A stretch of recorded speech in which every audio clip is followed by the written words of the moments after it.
제가 사실 오랜만에 설교를 하다 보니 어떠한 걸로 전해야 될까 고민을 좀 했습니다. 본문은 와닿았는데 본문을 마주치고 나서 더 복잡해지는 것이 있었어요.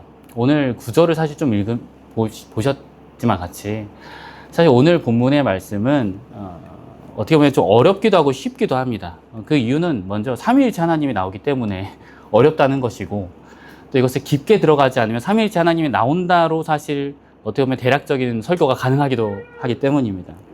그래서 제가 내린 결론은 이것을 구체적으로 제가 사실 원어 다루는 걸 좀 좋아하거든요. 근데 그러지 않고 최대한 본문을 이해하고 빨리 실존적인 것을 여러분들에게 전달해야겠다는 생각이 들었습니다. 제가 원어로 몇 번 했었는데 극단적이더라고요. 이렇게 주무시거나 너무 좋았다. 그래서 역시 설교는 어렵다 이랬었던 기억이 있어요. 자, 이제 정말로 들어가 보도록 하겠습니다. 여러분들이 가진 성경이 제가 가진 성경과 똑같을 텐데, 개역개정 성경이라면 2장 11절부터 22절까지 하나의 주제로 묶여 있을 것입니다. 11절 위에 제목이 있을 것입니다. 저는 근데 그 주제를 좀 강조하기 위해서 11절부터 19절까지 같이 성경을 봉독을 원했고 같이 했죠. 그리고 19절부터 22절까지는 박호성 목사님께서 7월 5일에 설교를 했으니 유튜브로 참조해 주시면 좋을 것 같습니다. 제가 오늘 읽은 내용은 크게 이렇게 좀 잘라보면 이렇습니다. 교회의 하나됨이라는 주제 안에서 예수님이 오시기 전과 후의 이방인 상태와 유대인과 이방인이 하나 되는 것, 그리고 마지막으로 교회됨, 딱 요 내용입니다. 주제가 너무 참 좋죠. 그런데 우리가 성경을 읽다 보면은 저도 모르게 이제 이게 그냥 넘어가 버리는 것이 있는데요. 오늘 꼭 지적해야 되는 것 중에 하나는 이방인 개념이긴 합니다. 여러분, 에베소 지역의 이방인들이 이 편지를 받아서 읽고 있는 것입니다. 예수님 믿는 사람들이요. 그런데 이 이방인이 외국인이 아니에요. 단순히 포리너가 아니죠, 영어로. 우리로 치면 중국인, 미국인, 일본인이 아니라 이스라엘 사람들, 그러니까 유대인의 관점에서 다른 외국인 모두를 가리키는 말인데 혐오의 대상이라는 의미가 사실 있습니다. 젠타일이죠, 영어로. 그 안에 외국인을 향한 혐오가 있어요. 그래서 여러분들 설교 들을 때 간혹 이런 내용을 들었던 것이 기억에 있을 것입니다. 예를 들어 이방인과 유대인들이 당시에 같이 식사를 하지 않았고 같이 사실 집에 초대를 하지도 않았습니다. 또 이방인과 접촉했을지 모르기 때문에 시장에 갔다 오면 유대인들이 정결 예식을 했어요. 몸을 씻었죠. 당시 라피드의 문헌에 이방인들은 지옥의 땔감이라는 표현도 썼습니다. 그런 것들을 여러분들이 아마 들으셨을 것 같습니다. 또 성경에 보면은요, 예수님이 가나안 여인을 대하실 때 자녀들의 떡을 취해서 개들에게 던짐이 마땅하지 아니하다 이런 구절도 했어요. 아주 무서운 얘기죠. 당시의 시대적인 배경이 그렇습니다. 그러니까 우리는 에베소 교회 성도의 입장이잖아요. 유대인은 아니니까. 2000년의 시간적 간격은 있지만, 그래서 우리는 이 말씀을 들을 때 어떻게 보면 좀 와닿기도 하고 또 더 우리를 위한 말씀인 것 같습니다. 그러나 당시의 이방인과 지금 우리 그리고 유대인들에게는 사실 큰 그림에서 공통점을 가지고 있습니다. 일단 12절 말씀에 보면 예수님이 없었던 과거를 이야기하는 부분이 있죠. 예수님이 없었던 과거, 너희 하나님 없었고 그래서 너희들은 본질적으로 소망이 없었다라는 것에 모든 인류가 다 포함이 됩니다.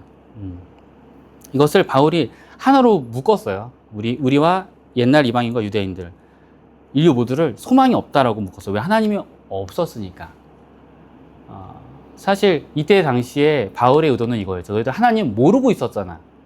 그때는 소망이 없었고 이제 믿으니까 있을 것이다. 인데 제가 말씀을 준비하면서 그런 생각이 들었어요. 이게 정말 맞는 것인가? 여러분, 사실 우리가 예수님 지금 믿고 있지만 사실 소망이 막 있습니까? 막 기쁩니까? 막 희망차고 막 파지티브합니까? 사실 그렇지 못하다는 게 우리의 솔직한 고백이 되어야 될 것입니다.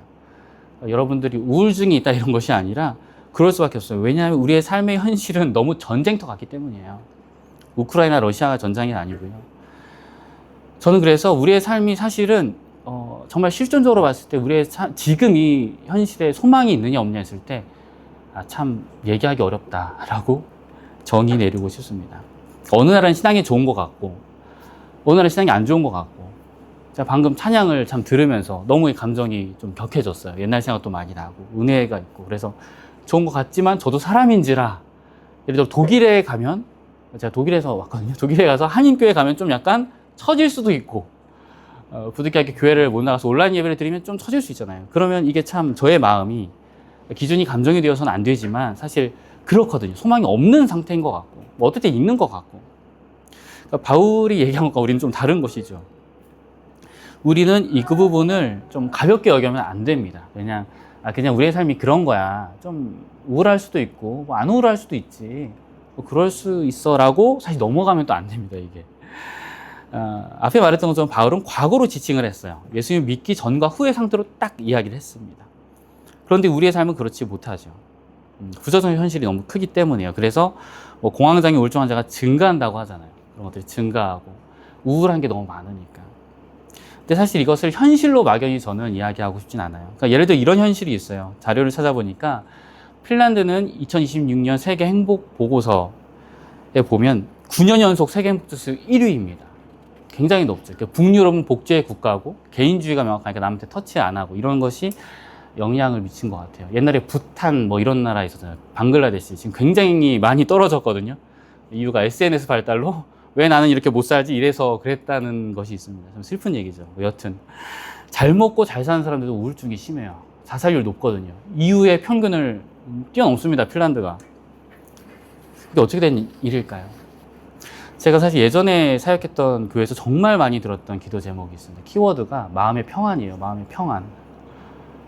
사실 제가 이 부근에 있는 교회를 섬겼거든요. 그래서 그분들은 좀 아니라고 생각하지만 제가 봤을 때 굉장히 풍족하신 분들이세요. 사실 조금 저도 저희 모 교회가 있고 다른 걸 섬겨봤지만 그러니까 물질적인 걸로 기도 제목이 나오거든요. 한 번은. 그런 거 한 번도 들은 적이 없어요.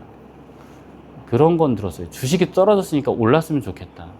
기도 좀 해주세요. 농담처럼 말씀하시는 권사님 봤는데 그러니까 그런 기도가 어쨌든 없었어요. 그리고 키워드는 마음의 평안이에요. 전체적으로. 얼마나 예수님 믿는 데 얼마나 힘들면 저는 확신을 해요. 제가 말씀 준비하면서 우리가 궁극은 정말 그거다. 예수님 믿는 데 평안이 있느냐 없느냐. 오늘 그걸 같이 볼 것 같아요. 근데 여러분 마음의 평안과 행복은 아시겠지만 관계에서 옵니다. 아마 목사님도 그렇게 설교를 해주셨을 거고 여러분들이 그런 것들을 많이 요새 또 유튜브에서 많이 또 그런 비슷한 내용이 많아요. 관계가 중요합니다. 뭐 능력 이게 아닙니다. 이렇게 그게 우리의 행복은 관계입니다. 이렇게 많이 여러분들이 접했을 거예요. 맞아요. 우리가 평안할 수 있는 건 주님과의 관계예요. 그게 우리의 소망이에요. 제가 독일의 아내 따라서 아내가 유학을 하기 때문에 같이 가게 됐어요. 근데 독일은 정말 폐쇄적인 것이거든요. 폐쇄적인 곳이거든요. 많은 사람들이 진짜 자기 할 일을 해요. 뭐 그런 식이에요. 약간 저기선 매연이 있는데 나는 여기서 일광욕을 해야 돼. 뭐 이런 거예요. 근데 그 거리가 가까워서 매연이 올 것 같은데 그냥 뭐 해요. 남자가 치마도 입고 다니고 그냥 그리고 터치를 아무도 안 해요. 근데 이분들이 그런 게 있어요. 약간 인간 관계를 조심스럽게 하는데 예를 들어 가정이다 하면은 정말 가족 중심의 인간관계를 해요. 좀 이렇게 정말로 무서울 정도로. 그러니까 일례로 이런 게 있어요. 유치원 친구들이 우리로 치면 고등학교, 대학교까지 같이 가는 구조예요. 제가 아는 목사님이 따님이 유치원 생활을 하다가 초등학교로 간 거예요. 근데 거기서 태어나지 않았기 때문에 독일어를 못해서 그냥 올라간 거예요. 근데 알고 보니까 한국인이잖아요. 천연 한국인인데 독일인 아이들이 너무 마음에 들어서 학교로 지원을 해서 같은 반 배정을 받아야 되는 구조인 거예요. 그래서 4명, 5명이 계속 같은 반인 거예요. 근데 그 따님분이 모르잖아요. 그걸 독일어 못하니까 잘. 그래서 결국 반이 나눠졌어요. 그래서 그걸로 뭐 회의해서 막 이렇게 다시 이제 되짚었을 거예요, 아마. 그게 이제 독일의 모습이거든요. 그래서 평일에 보면은 이제 딸이 자전거를 타면 아버지가 그렇게 열심히 가르칩니다. 되게 멋있죠. 저는 그런 거 없었는데. 되게 가족 중심적이에요. 되게 멋있어요. 근데 딱 거기까지예요. 딱 그거를 넘어가면은 이제 냉정하죠. 약간 시크하고 우리가 생각하는 그 독일인의 모습이죠. 따뜻함은 없는데 친절은 한 약간 그런 느낌의 그런 게 있어요. 근데 그 안에서 이제 저는 이제 하나님의 뜻이다 해서 웬만하면 좀 따뜻하게 대하려고 그래요. 따뜻하게. 독일어도 안 되면서 따뜻하게 한국인의 정을 보여주겠다. 하나님의 훈련이라고 생각합니다. 뭐 여튼 그 인간관계 범위가 협소하지만 되게 관계 중심으로 살려고 노력을 합니다. 그래서 그분들이 약간 생활의 만족도는 높아요. 그 옆에서 보여요. 소망이 없는 것은 앞에 말씀드린 것처럼 바울이 봤을 때 예수님이 없는 것이죠. 근데 우리는 평소의 삶 가운데 예수님이 계신다고 믿지만 사실은 그 관계가 희미해질 때가 많이 있습니다. 그래서 많이 우리가 좌절을 합니다. 하지만 여러분, 주님과의 관계가 계속 강화가 되면은 결국에는 우리는 정말 강화가 되면 성경에 말한 대로 제자들처럼 돼요. 핍박 중에도 복음을 전하고 우리 항상 기뻐요. 그렇게 되기를 소망합니다. 그래서 정말 물된 동산이 이 스프링처치가 되기를 소망해요. 그러면 소망을 이루어가는 과정을 우리가 알아봐야 될 것 같은데, 결론만 먼저 좀 말을 하길 원해요. 결론에 19절의 말씀에 있는 것처럼 하나님의 뜻은요, 본질적으로 하나님의 백성이 되기를 원해요. 우리가 많이 상투적으로 쓰는 표현이잖아요. 하나님의 백성이다. 나는 하나님의 자녀다. 딸이다. 아들이다. 사실 이것과 그 소망이 없는 우리의 모습, 현실의 세계에는 너무 큰 벽이 있죠. 큰 간극이 있어요. 그걸 이겨내야 되겠죠. 어떻게 이겨낼 수 있을까요? 소망 없음을 이길 수 있는 것은 예수님이 하신 일, 즉 예수님이 유대인과 이방인을 하나로 묶으시고 평안을 누리게 하셨다는 것을 아는 것입니다. 그 마음을 아는 거예요. 그 마음이 어떤 마음이었을까? 사랑이겠죠, 당연히. 유대인과 이방인을 가로막고 있었던 것은 율법이었습니다. 그 율법은 물리적으로도 벽을 만들었지만 심리적 장벽이 더 컸을 거예요. 사실 벽은 하나인데 그 벽의 온도가 달랐겠죠. 당시의 율법은 유대인의 입장에서 보면 하나의 이데올로기였고 시대정신이었고 이념이었고 절대 포기할 수 없었고 건국 이념이었습니다. 대체가 불가능한 거였어요. 그러니까 그것을 유대인들이 알았어요. 이방인들이 알았어요. 그렇게 독하다는 것을. 지금도 미국에서 유대인들이 대학교에서 시험 볼 때 안식일에 겹치면 예배 드리러 가잖아요. 그냥 교수님들이 따로 시험 보고 그런데요. 얼마나 독해요. 근데 그 율법이 나쁜 것입니까? 당연히 아니죠. 율법이 나쁜 것이 아니죠. 근데 벽으로서 너무 강했던 거예요. 그런데 그 주님은 유대인과 이방인을 위해서 같이 이 문제를 해결하고 십자가에서 돌아가셨어요. 그래서 평안을 주셨습니다. 화평케 하셨어요, 우리를. 우리가 그렇게 못 느끼지만 화평케 하셨어요, 하나님. 예수님을 통해서. 그럼 여기서 하나 좀 짚어봅시다. 여러분, 짚어봅시다. 여러분, 평안, 화평, 이런 거 하면 어떤 게 떠오릅니까? 평안, 화평. 우리의 좀 이미지를 좀 바꿔야 되는데, 평화, 화평 이런 거, 영어로 피스 이거 하면 우리가 떠오르는 거는 뭘까요? 뭐겠어요? 러시아, 우크라이나 전쟁 종결? 이런 걸까요? 미국과 이란 전쟁 종결? 세상은 무엇을 말하냐면 전쟁이 나고 종결이 되면 평화인 줄 알아요. 종전이죠, 사실은. 잠깐. 남북관계처럼.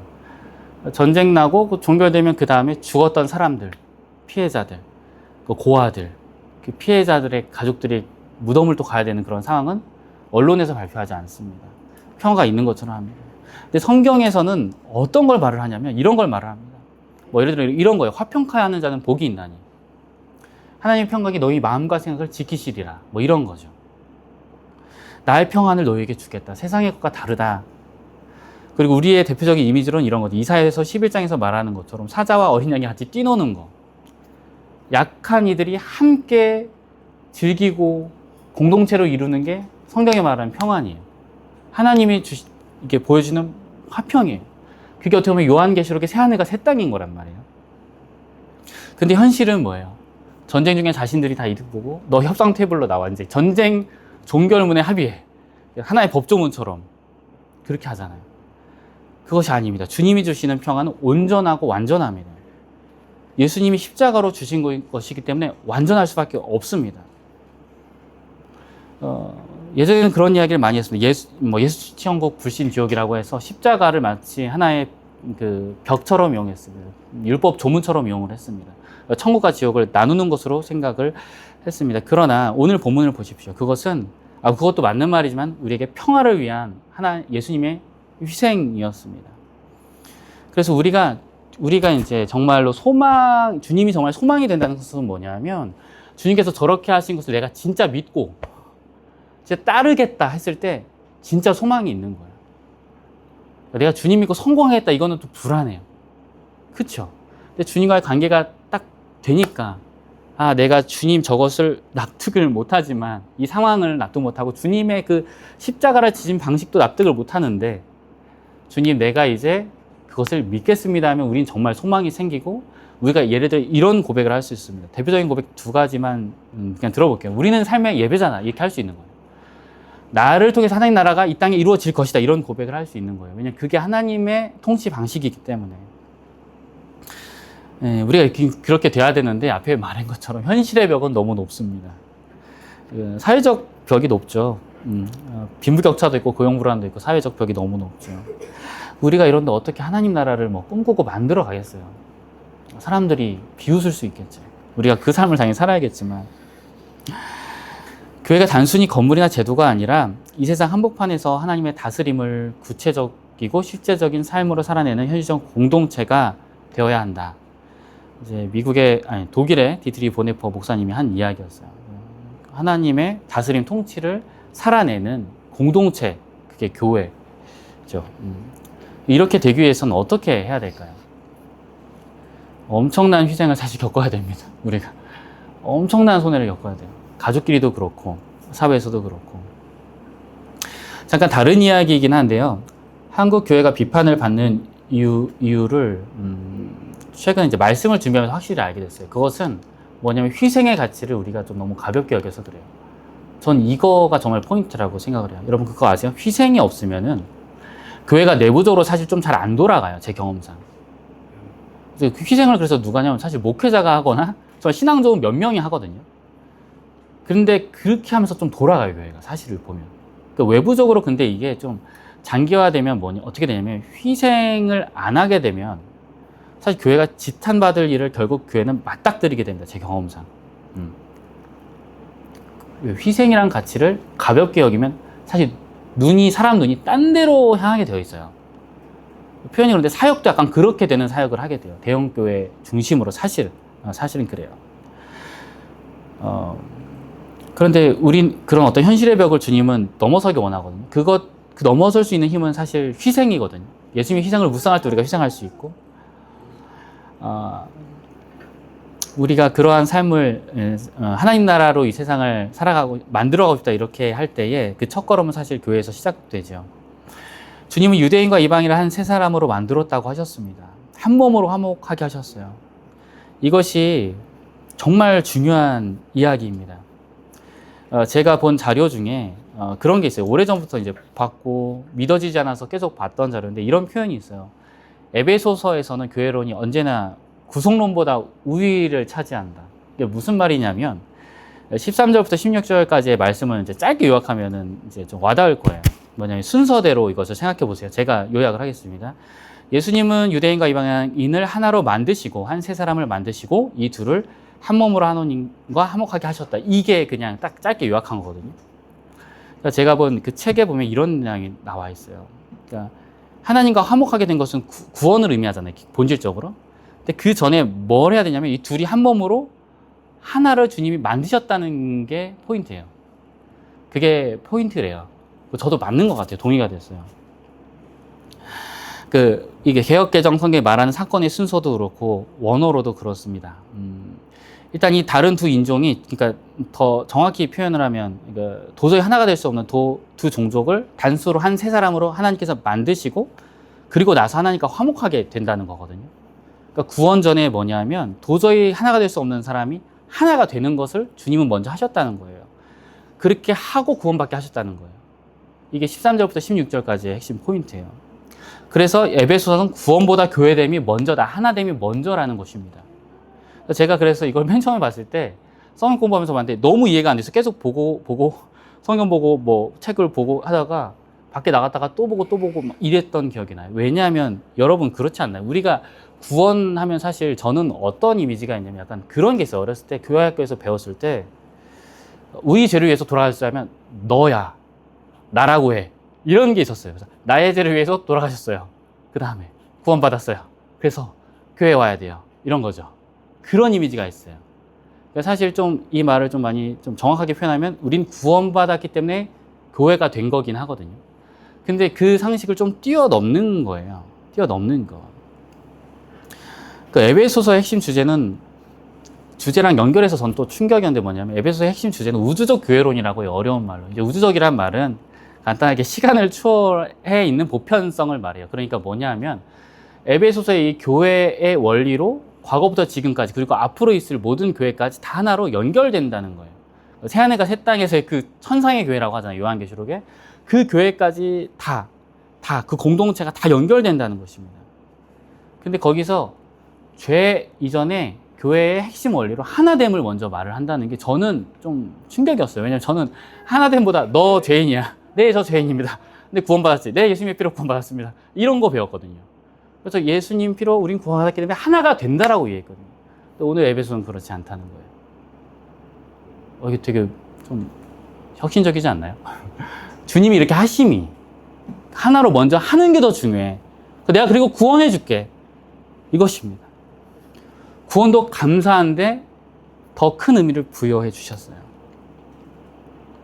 그 주님의 희생을 통해서.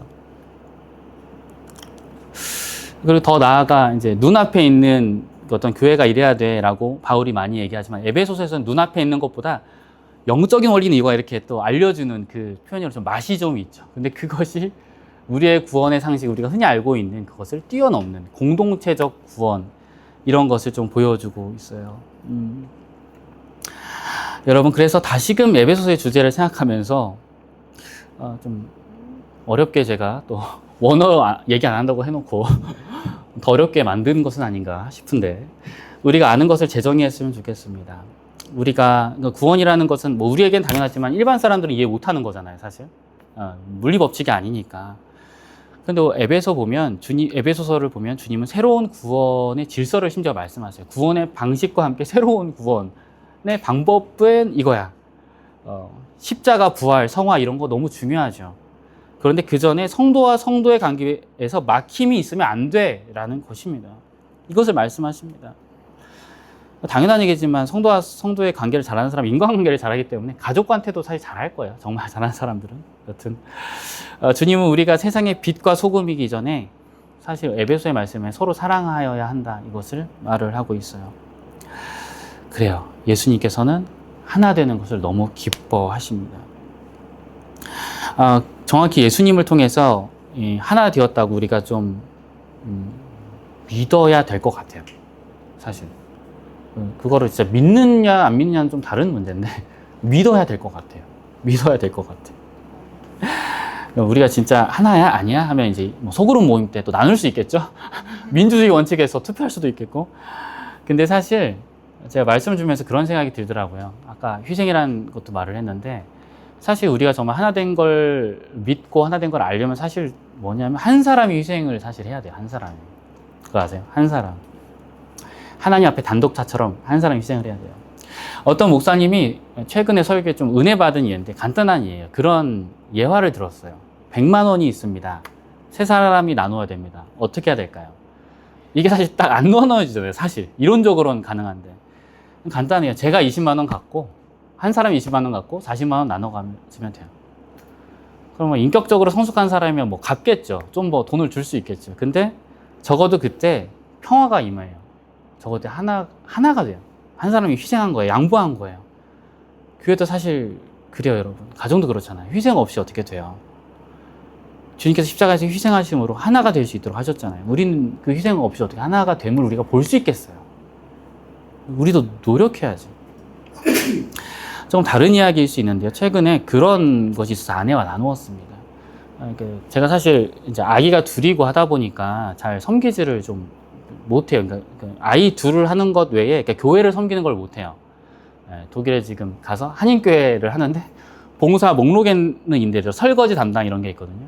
제가 못해요, 그거를. 아기 둘을 돌보고 하니까 얼마나 좀 죄송해요. 근데 제가 최근에 사실 이번 주 중에 또 설교 준비하면서 다시금 느낀 건데, 여러분 잘 보세요. 구원이란 게 쉬워요, 어려워요?